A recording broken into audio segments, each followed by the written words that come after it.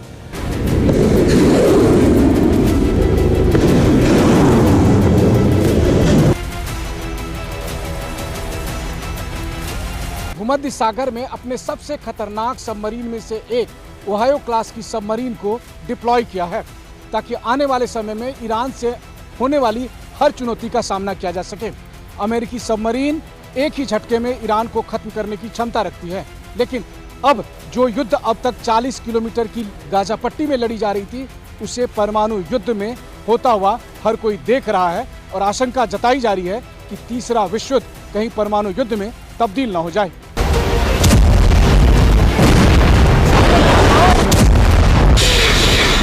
यदि उसके फ्रंट्स खुलते हैं और इजराइल हारता है, क्योंकि इजराइल एक अनडिक्लेयर्ड न्यूक्लियर स्टेट है और उसके अस्तित्व में अधिक खतरा आता है, तो ये मान के चलिए कि न्यूक्लियर का इस्तेमाल हो सकता है।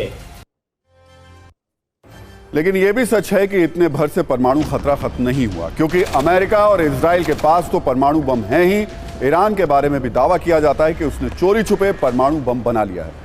उत्तर कोरिया भी चोरी छुपे परमाणु बम बना चुका है, वो ईरान की मदद का ऐलान भी कर चुका है। ऐसे में अगर गाजा परमाणु युद्ध का मैदान बना तो क्या स्थिति होगी? क्या गाजा पूरी तरीके से समतल हो जाएगा? क्या गाजा 21वीं सदी के पहले परमाणु हमले का गवाह बनेगा?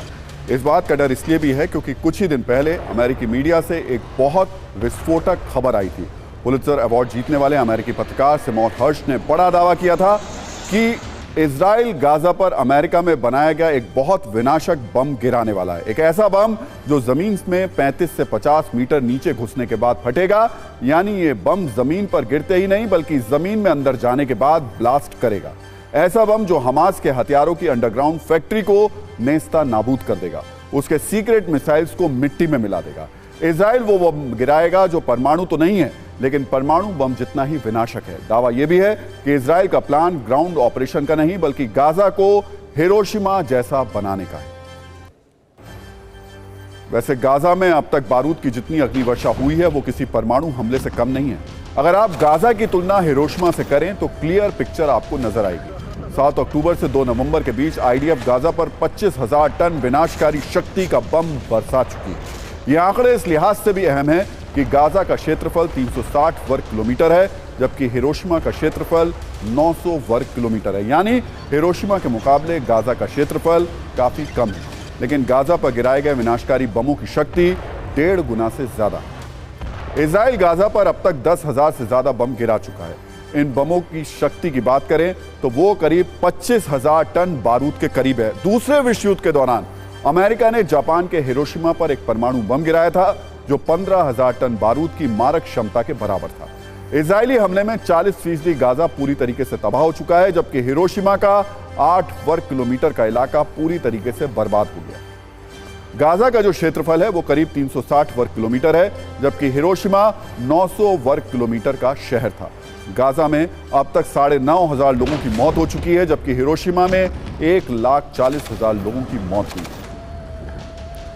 जिस युद्ध को अमेरिका, इजराइल और हमास में सीमित रखना चाहता था वो परमाणु युद्ध के मुहाने तक पहुंच चुका है। इसे अमेरिका और जो बाइडेन की नाकामी माना जा रहा है। इसके कारण बाइडेन की लोकप्रियता तेजी से कम भी हो रही है। अमेरिका के 6 में से 5 अहम राज्यों में डोनाल्ड ट्रंप बाइडेन से काफी आगे हैं।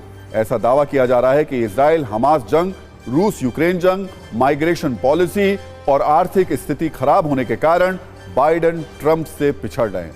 बड़ा सवाल यह कि क्या डोनाल्ड ट्रंप फिर से अमेरिकी सत्ता पर नियंत्रण की स्थिति में आएंगे? अमेरिका की अरब रणनीति फेल हो रही है।